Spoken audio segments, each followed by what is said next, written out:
السلام علیکم فرینڈس، مجھے امید ہے کہ آپ سب لوگ بالکل خیریت سے ہوں گے۔ سواگت ہے آپ کا اسٹوری ٹیلر خیرت کے چینل پہ۔ تو آج میری کہانی کا ٹاپک ہے سرجھان ٹاؤن۔ یہ کہانی میری دوست زارا کی ہے۔ زارا کی آنکھ کھلی تو اس نے دیکھا کہ اس کا شوہر خالد بیڈ پر نہیں ہے۔ یہ پہلی بار نہیں ہوا تھا۔ جب سے اس کی شادی ہوئی تھی وہ نوٹ کر رہی تھی کہ اکثر وہ رات میں کچھ وقت کے لیے بستر سے اٹھ کر چلا جاتا ہے اور اس کی واپسی گھنٹے یا 2 گھنٹے بعد ہوتی ہے۔ زارا کی شادی کو 6 ماہ سے کچھ زیادہ ہی ہوئے تھے۔ خالد کے اس عمل سے زارا کو الجھن ہونے لگی تھی کہ ایسا کون سا کام ہے جو وہ رات کی تنہائی میں کرتا ہے۔ تجسس کے ہاتھوں مجبور ہو کر کئی بار اس نے خالد سے معلوم بھی کیا تھا، پر اس نے کوئی تسلی بخش جواب نہیں دیا، جس پر زارا کو شک ہونے لگا تھا کہ ضرور کوئی گڑبڑ ہے، کہیں اس کا کسی لڑکی سے چکر وغیرہ نہ ہو، کیونکہ آج کل کے لڑکے لڑکیاں موبائل پہ بات چیت کرنے کے لیے رات کی تاریکی کا ہی سہارا لیتے ہیں۔ لیکن خالد کو ایسا کرنے کی کیا ضرورت پڑ گئی؟ اگر اس کا کسی اور لڑکی سے چکر چل بھی رہا تھا تو اس کو تعلق وہیں ختم کر دینا چاہیے تھا، کیونکہ اس کی بیوی زارا تھی۔ اس نے کبھی تصور بھی نہیں کیا تھا کہ خالد ایسا دل پھینک قسم شوہر نکلے گا۔ اس میں ایسی کیا کمی ہے جو اس کا شوہر دوسری عورتوں سے تعلق قائم رکھنا چاہتا ہے؟ ابھی انہیں ایک بہت اچھی زندگی گزارنی تھی۔ اگر دوسری عورتیں اس کے شوہر کی زندگی میں آتی رہیں تو وہ ایسا کیسے زندگی اچھی طرح گزارے گی؟ وہ غصے میں بھری بستر سے اٹھی اور کمرے سے باہر نکل گئی۔ اسے اچھی طرح معلوم تھا کہ خالد اس وقت کہاں ہوگا، اس لیے وہ چھت پر پہنچ گئی۔ چھت پر ایک چھوٹا سا کمرہ بنا ہوا تھا۔ اس کمرے میں خالد اکثر جا کر لیٹ جاتا تھا۔ زارا دبے پاؤں اس کمرے کی طرف بڑھ رہی تھی۔ کمرے کا دروازہ بند تھا اور اندر سے باتیں کرنے کی آوازیں آ رہی تھیں۔ زارا نے دروازے سے کان لگا دیے، گویا کہ آواز صاف سنائی نہیں دے رہی تھی، لیکن صاف اندازہ ہو رہا تھا کہ خالد کسی لڑکی سے ہی باتیں کر رہا ہے۔ خالد کا کسی لڑکی سے رات کے اس پہر بات کرنا شک کو جنم دے رہا تھا۔ زارا کے صبر کا پیمانہ لبریز ہو گیا تھا۔ وہ غصے سے بری طرح کانپ رہی تھی۔ جیسے ہی اس نے دروازے کو زور سے دھکا دیا، دروازہ ایک جھٹکے سے کھل گیا۔ دروازے کو لاک نہیں کیا گیا تھا۔ کمرے کے اندر خالد ضرور بیٹھا تھا، لیکن کسی لڑکی کا نام و نشان نہیں تھا۔ وہ اپنے شوہر کو اکیلا دیکھ کر حیرت زدہ رہ گئی۔ ابھی ابھی اس نے کسی لڑکی کی آواز سنی تھی۔ خالد کے ہاتھ میں موبائل بھی نہیں تھا جو وہ سمجھتی کہ موبائل کے اسپیکر سے آواز آ رہی ہے۔ کمرے میں لڑکی کی آواز گونج رہی ہو، اس کو ایسا لگ رہا تھا۔ اس نے خالد سے کہا کہ خالد، یہاں پہ کوئی لڑکی تھی؟ خالد بھی حیرت زدہ زارا کو دیکھ رہا تھا۔ زارا، کیا بات ہے، خیریت ہے نا؟ اس نے دوبارہ کہا۔ مجھے کمرے سے کسی لڑکی کی بات کرنے کی آواز آ رہی تھی۔ لڑکی کی آواز؟ خالد چونکا۔ لیکن اس کمرے میں میرے علاوہ کوئی اور ہے ہی نہیں۔ یہ بات میرے لیے بھی پریشان کن تھی۔ کمرے میں لڑکی نہیں ہے، پھر بھی لڑکی کی آواز سنائی دی تھی، زارا نے کہا۔ آؤ نیچے چلتے ہیں، خالد نے چارپائی سے اٹھتے ہوئے کہا۔ زارا کمرے میں بھرپور نگاہ دوڑاتی ہوئی خالد کے پیچھے چل دی۔ وہ حیران اور پریشان تھی کہ آخر کمرے میں لڑکی تھی، لیکن کہاں چلی گئی؟ بستر پر لیٹتے ہوئے بھی اس لڑکی کے متعلق سوچتی رہی۔ زارا، کہاں گم ہو گئی ہو؟ خالد نے پوچھا۔ کچھ نہیں، وہ میں لڑکی، لگتا ہے تم نے کوئی ڈراؤنا خواب دیکھ لیا ہے۔ ذہن پر زیادہ زور مت ڈالو اور سو جاؤ۔ میں یقین سے کہہ سکتی ہوں کہ وہ لڑکی کی ہی آواز تھی۔ ہاں، ہو سکتا ہے وہ لڑکی کی ہی آواز ہو اور کسی دوسرے گھر سے آ رہی ہو، خالد نے کہا۔ کسی دوسرے گھر سے؟ ہاں، ہو سکتا ہے کسی دوسرے گھر سے آ رہی ہو۔ میرا دل گھبرا رہا تھا تو میں اوپر چلا گیا۔ مجھے نیند نہیں آ رہی تھی، مجھے وہاں لیٹ کر بہت سکون ملتا ہے۔ ہاں، ایسا بھی ہو سکتا ہے۔ زارا نے اپنے دل کو مطمئن کرنے کو یہ بات کہی۔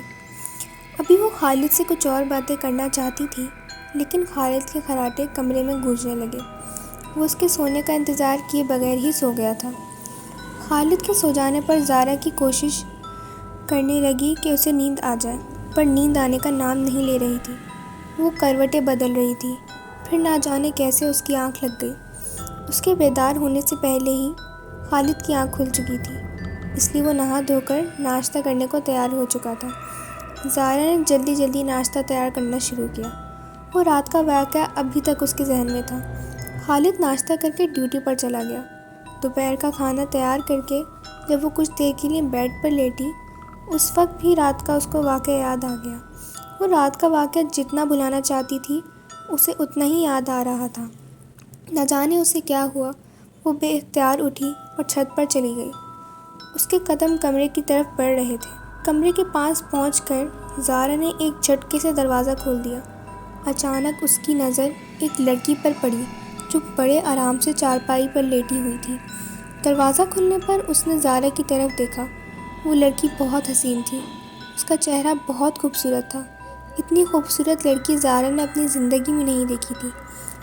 ابھی وہ اس لڑکی سے کچھ پوچھنا ہی چاہتی تھی کہ وہ لڑکی چارپائی سے اٹھی اور تیزی سے کمرے سے نکل گئی۔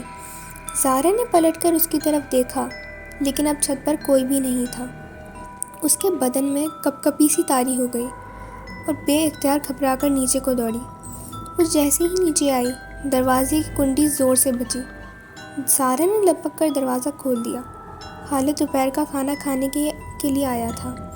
وہ اسے گھبرایا ہوا دیکھ کر چونکا۔ کیا بات ہے زارا، اتنی گھبرائی ہوئی کیوں ہو؟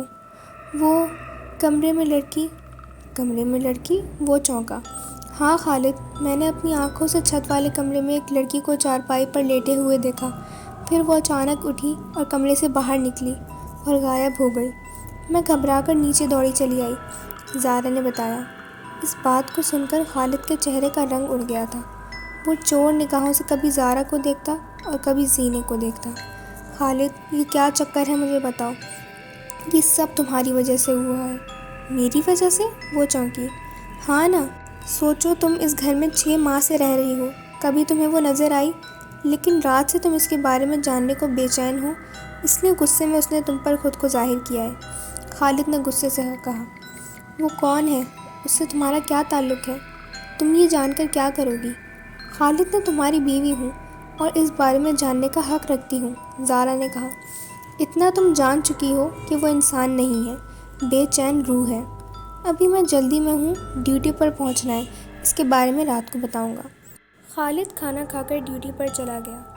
بے چین روح کے بارے میں معلومات جاننے کے لیے زارا بے چین ہو چکی تھی۔ زارا سرجھانی ٹاؤن میں بھینس کالونی میں رہنے والی تھی۔ خالد کا گھر ان کے محلے سے 3 گلیاں چھوڑ کر تھا۔ وہ جب بھی سرجھانی ٹاؤن میں ڈیوٹی پر جا رہا ہوتا تھا، زارا اسکول پڑھانے کو نکلتی تھی۔ وہ ایک مقامی اسکول میں پڑھاتی تھی۔ وہ انٹر پاس تھی۔ زارا اسکول پڑھانے جاتی تھی اور وہ اپنی ڈیوٹی پر جاتا تھا۔ اس دوران وہ دونوں ایک دوسرے کو ضرور دیکھتے تھے، تو تب بھی ان دونوں نے ایک دوسرے کو پسند کیا۔ چونکہ دونوں خاندانوں میں ایک دوسرے کو اچھی طرح جانتے تھے، اس لیے بات پکی ہو کر شادی پر ختم ہو گئی۔ خالد جس گھر میں رہتا تھا، وہ گھر ان کی شادی ہونے پر چھوٹا پڑنے لگا تھا، اس لیے خالد نے سرجھانی ٹاؤن میں ہی ایک مکان کرائے پر لے لیا۔ مکان کا کرایہ مناسب ہونے کے سبب انہیں کوئی پریشانی نہیں تھی۔ رات کو جب زارا اور خالد بستر پر لیٹے، اس نے پھر اس بے چین روح کا تذکرہ چھیڑ دیا۔ خالد کے پاس اب کوئی اور چارہ نہیں تھا کہ وہ اس کے بارے میں زارا کو بتا دے۔ زارا، یہ کئی سال پرانی بات ہے۔ میں روزگار کے لیے بہت زیادہ پریشان تھا اور روز روزگار کی تلاش میں نکلتا تھا۔ کراچی جیسے شہر میں روزگار ملنا بہت مشکل کام ہے۔ میں بھی روزگار کے لیے دھکے کھا رہا تھا۔ میرے کئی دوست سرجھانی ٹاؤن میں رہتے تھے کہ پاور لومز پر زیادہ تر کھادی کپڑا تیار ہوتا ہے۔ ایک نوجوان بیک وقت کئی مشینوں کو دیکھ سکتا ہے۔ اس کام میں سب سے بڑی خرابی یہ ہے کہ کام کرنے والوں کو 2 شفٹوں میں کام کرنا پڑتا ہے۔ سرجھانی ٹاؤن لومز کی وجہ سے رات میں بھی دن کا سماں ہوتا ہے۔ رات میں کام کرنے سے انسان کی صحبت پر بہت فرق پڑتا ہے۔ اکثر لوگوں کی بینائی وقت سے پہلے ہی کمزور ہو جاتی ہے۔ زیادہ تر لوگ کارخانے میں اپنے گھر کے نیچے منزل قائم رکھے ہیں۔ محلے میں کھیلنے والے بچے شوق میں 15 دن یا 1 ماہ کے اندر مشین چلانا سیکھ لیتے ہیں اور پھر روزگار نہ ملنے پر کسی بھی کارخانے والے سے بات کر کے کام شروع کر دیتے ہیں۔ میں اپنے دوستوں کی مدد کرنے کی غرض سے کچھ وقت کے لیے مشین پر کھڑا ہو جاتا تھا، جس کی بنا پر یہ کام مجھے آ گیا۔ روزگار نہ ملنے پر میں یہی کام کرنے کا فیصلہ کر لیا تھا۔ میرے دوستوں نے اس ارادے پر میرا حوصلہ بڑھایا اور اس طرح میں پاور لومز کی صنعت میں مزدور کی حیثیت سے شامل ہو گیا۔ کام مجھے اس لیے زیادہ اچھا لگتا تھا کیونکہ مجھے خود کوئی کام نہیں کرنا پڑتا تھا، سارا کام مشین کرتی تھی۔ میری حیثیت ایک نگراں کی سی تھی۔ اس کام میں قید نہیں ہے کہ ساری زندگی وہی کام کرتے رہو، جہاں سے زیادہ کی پیشکش ہوئی وہیں چلے گئے۔ میں شادی سے قبل کئی کارخانے تبدیل کر چکا تھا۔ کام تبدیل کرنے کی وجہ زیادہ پیسے تھے۔ اس دن مجھے مولانا محی الدین کے کھاتے پر کام کرتے ہوئے دوسری رات تھی۔ چائے کی طلب پر میں مشین بند کر کے چائے پینے چلا گیا۔ ہوٹل پر مجھ سے پہلے ہی میرے دوست امیر الدین ناز بیٹھا ہوا تھا۔ میں نے سنا ہے کہ تم نے نثار کے کھاتے سے کام چھوڑ دیا ہے۔ ہاں، میں نے کام چھوڑ دیا ہے۔ کیوں؟ وہ چونکا۔ مولانا محی الدین اس سے زیادہ پیسے دیں گے۔ کیا واقعی؟ تم محی الدین کے کھاتے پر کام کر رہے ہو؟ امیر الدین ناز بری طرح سے چونکا۔ کیوں؟ اس بات میں ایسے چونکنے والی کیا بات ہے؟ بات ہے، جبھی میں چونکا ہوں۔ اس کے پاس زیادہ تر لوگ کام کرنے سے انکار کر دیتے ہیں۔ جو کام کی حامی بھر بھی لیتے ہیں تو رات ڈیوٹی پر آنے سے خود ہی کام چھوڑ کر بھاگ جاتے ہیں۔ وہ کیوں؟ مجھے تجسس ہوا۔ سنا ہے وہاں آصف ہے، رات میں جو کام کرنے آتا ہے اسے پراسرار آوازیں سنائی دیتی ہیں۔ اب تم خود سوچو کہ رات کے 2 بجے جب تمہیں کسی کے بولنے کی آواز سنائی دے اور وہ نظر بھی نہ آئے، پھر تمہاری کیا حالت ہوگی؟ امیر الدین ناز نے کہا۔ تمہیں بیوقوف بنانے کو میرے علاوہ کوئی نہیں ملا؟ میں نے چائے کی چسکی لی۔ خالد، تم میری بات کا یقین کرو، میں سچ کہہ رہا ہوں۔ تم دیکھ لینا، جب رات میں کسی عورت کی آواز آئے گی اور وہ تمہیں میرے صنم کہہ کر پکارے گی، پھر میں دیکھوں گا تم کتنے بہادر ہو۔ امیر الدین ناز نے کہا۔ امیر الدین، میں ایسی باتوں پر یقین نہیں کرتا۔ نہ مان کر تم نقصان میں رہو گے۔ میرا مشورہ ہے کہ تم محی الدین سے بات کر کے صرف دن کی ڈیوٹی لے لو۔ خیر، جو ہوگا دیکھا جائے گا۔ دیکھنا یہ ہے کہ میں آصف کو بھگاتا ہوں یا آصف مجھے وہاں سے بھگاتا ہے، میں نے کہکا لگاتے ہوئے کہا۔ میں جب مشینوں پر دوبارہ آ کر کھڑا ہوا، مجھے ایسا محسوس ہوا کہ جیسے مجھ سے کوئی مخاطب ہے اور کچھ کہہ رہا ہے۔ میں نے چاروں طرف دیکھا، وہاں کوئی موجود نہیں تھا۔ کسی کو نہ پا کر میں نے اپنا وہن سمجھا اور کپڑے کی طرف دھیان دینے لگا۔ مشین پر کپڑا صحیح تیار ہو رہا ہے یا نہیں، کوئی خرابی تو نہیں ہے۔ بے خیال میری نظر آواز کی سمت دیوار پر چلی گئی۔ اچانک دیوار کے اندر سے ایک خوبصورت لڑکی ظاہر ہوئی۔ میں نے اپنی آنکھوں کو مسل کر دیکھا۔ مجھے اپنی آنکھوں پر یقین نہیں آ رہا تھا کہ بھلا دیوار کے اندر سے کوئی لڑکی کیسے نکل سکتی ہے۔ وہ لڑکی سخت گھبرائی ہوئی تھی۔ وہ آتے ہی مجھ سے لپٹ گئی۔ اس کا جسم بالکل روئی کے گالے کی طرح محسوس ہو رہا تھا۔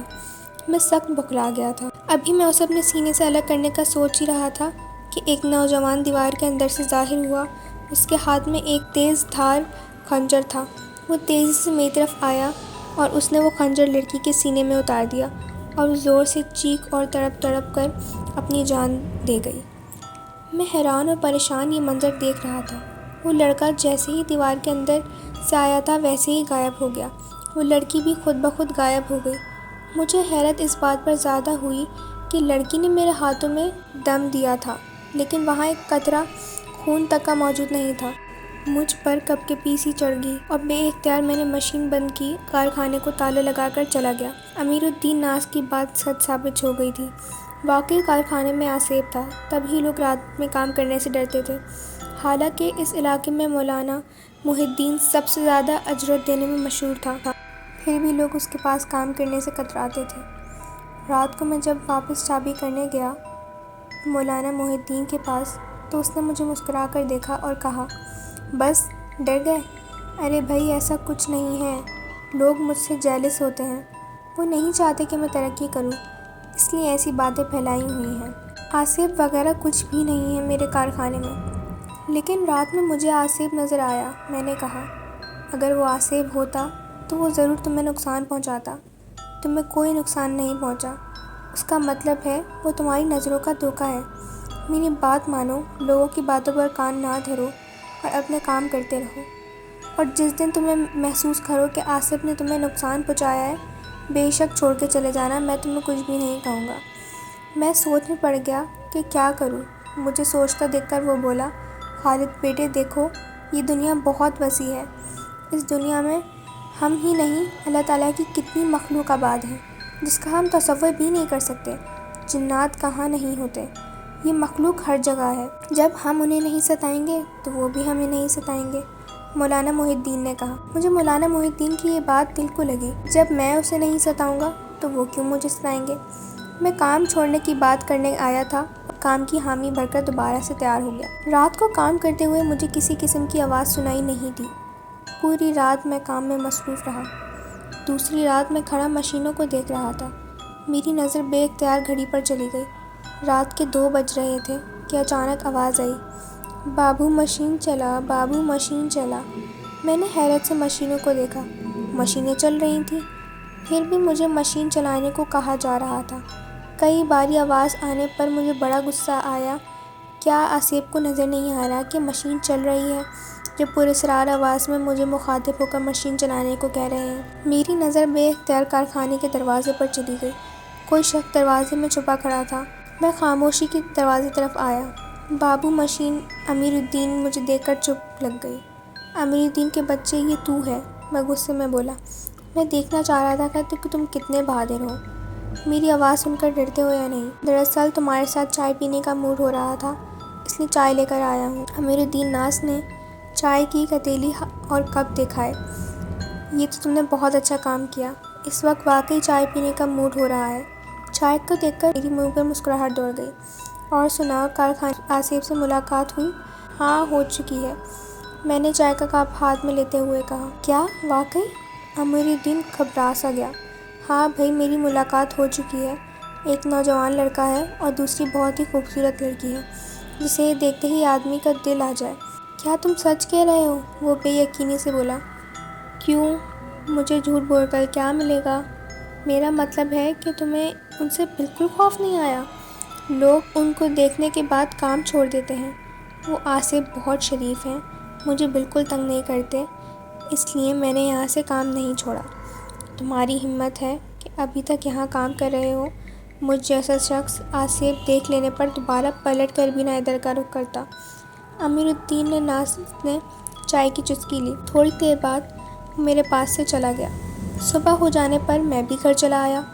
تیسری رات میں اپنے کام میں مصروف تھا کہ ایک مشین پر کوئی بیٹھا نظر آیا۔ جیسے ہی اس مشین کے پاس گیا، میری حد سے آنکھیں کھلی کی کھلی رہ گئیں۔ مشین چل رہی تھی، دھاگوں کے اوپر وہی دوشیزہ بیٹھی ہوئی تھی۔ وہ مجھے دیکھ کر مسکرائی۔ میں نے کہا، کون ہو تم؟ میں لڑکی ہوں، وہ بولی۔ یہ مجھے بھی نظر آ رہا ہے، لیکن تم کیا چاہتی ہو؟ میں تمہیں چاہتی ہوں، وہ بولی۔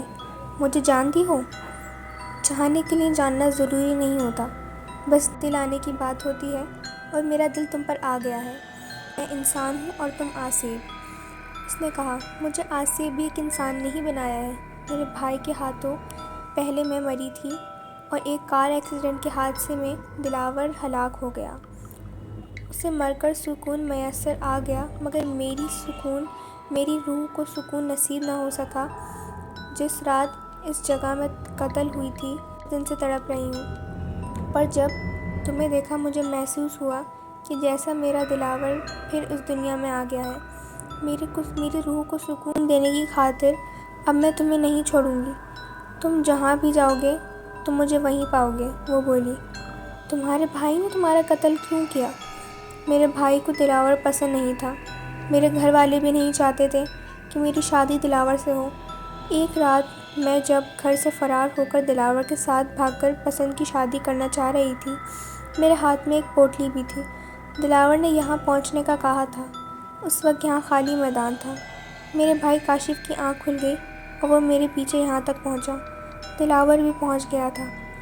میں بھاگتے ہوئے جیسے ہی دلاور کی باہوں میں پہنچی، میرے بھائی نے خنجر سے حملہ کر کے مجھے ہلاک کر دیا، اور وہ دلاور کو بھی ہلاک کرنا چاہتے تھے، لیکن وہ بھاگ نکلا۔ لیکن میری قسمت اچھی نہیں تھی اس وقت۔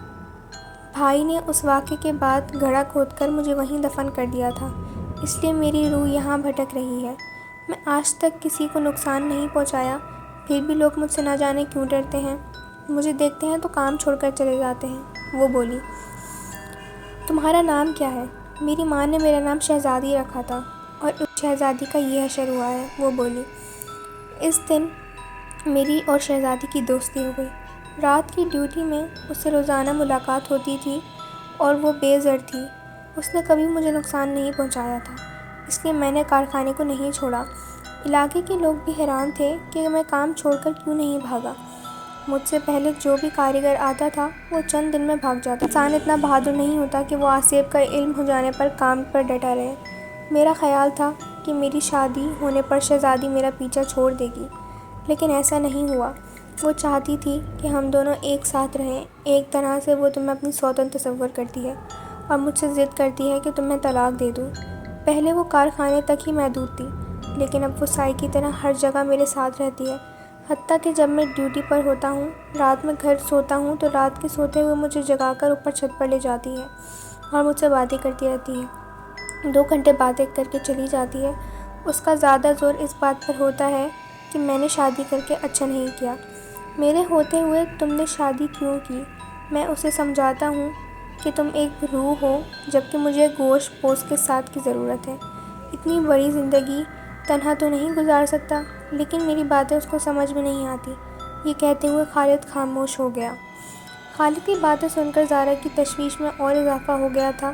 اب اس کی سمجھ میں نہیں آ رہا تھا کہ وہ اس موقع پر کیا کہے۔ اس نے سن رکھا تھا کہ جب کوئی آصف کسی پر عاشق ہو جائے تو وہ پھر آسانی سے اس کا پیچھا نہیں۔ اس کے شوہر خالد کا بھی اتنی آسانی سے پیچھا چھوڑنے نہیں والا تھا۔ اس معاملے میں کسی عامل سے رہنمائی حاصل کرنا بہت ضروری ہو گیا۔ صبح ہونے پر خالد کام پر چلا گیا۔ زارا گھر میں اکیلی تھی۔ وہ گھر کا کام کر کے آرام کی نیت سے جیسے ہی چائے پائی پر لیٹی، اچانک وہ لڑکی کمرے میں آ گئی۔ تو کیا منصوبے تیار کر رہی ہے؟ مجھے سب خبر ہے، لیکن اتنا سوچ لے کہ خالد میرا نہ ہو سکا تو تیرا بھی نہیں رہے گا۔ تو نے اگر اس کا پیچھا چھڑانے کے لیے کسی عامل سے رجوع کیا، میں اسی دن خالد کا خاتمہ کر دوں گی۔ تجھے بیوہ ہونے کا شوق ہے تو پھر بھلے کسی بھی عامل سے رجوع کر لینا، وہ بولی۔ تم میرے شوہر کا پیچھا کیوں نہیں چھوڑ دیتی؟ ویسے بھی تم ایک روح ہو، جبکہ ہمیں ابھی دنیا میں زندگی گزارنی ہے، زارا نے کہا۔ مجھ پر کس نے رحم کھایا جو میں تم پر رحم کھاؤں؟ میں کسی صورت خالد کا پیچھا نہیں چھوڑ سکتی۔ اگر تجھے کسی اور مرد کے سہارے زندگی گزارنے کا اتنا شوق ہے تو پھر لے، اپنے لیے کوئی اور مرد ڈھونڈ لے۔ میں کسی بھی صورت خالد کو تمہارا نہیں بننے دوں گی۔ وہ میرا ہے اور میرا ہی رہے گا۔ مجھ سے جدا کرنے کی صورت میں خالد بھی زندہ نہیں رہے گا، وہ بولی۔ زارا ابھی اسے کچھ کہنا چاہتی تھی کہ وہ لڑکی غائب ہو گئی، اور جاتے جاتے وہ ایسی دھمکی دے گئی تھی کہ اب اسے ایک انجانا سا خوف آنے لگا تھا۔ اس کی سمجھ میں نہیں آ رہا تھا کہ وہ کیا کرے۔ اس لڑکی سے چھٹکارا پانے کے لیے کسی عامل سے رجوع کرنا ضروری تھا۔ زارا کسی بھی صورت خالد کو نہیں کھونا چاہتی تھی۔ اپنی سوچوں میں نہ جانے کب اسے نیند آ گئی۔ آنکھ اس وقت کھلی جب دروازے پر دستک ہوئی۔ دروازہ کھولنے پر اس کے سامنے خالد کھڑا ہوا تھا۔ کب سے میں دروازہ بجا رہا ہوں، وہ بولا۔ مجھے نیند آ گئی تھی، زارا نے بتایا۔ کھانے کے لیے کچھ تیار کیا ہے؟ ہاں، دوپہر کا کھانا تیار کر کے ہی سوئی تھی، زارا نے کہا۔ خالد کے لیے اس نے کھانا نکال کر کھانا رکھ دیا۔ کھانا کھاتے ہوئے خالد نے محسوس کیا کہ زارا چپ چپ سی ہے۔ کیا بات ہے، آج خاموش ہو؟ طبیعت ٹھیک ہے نا؟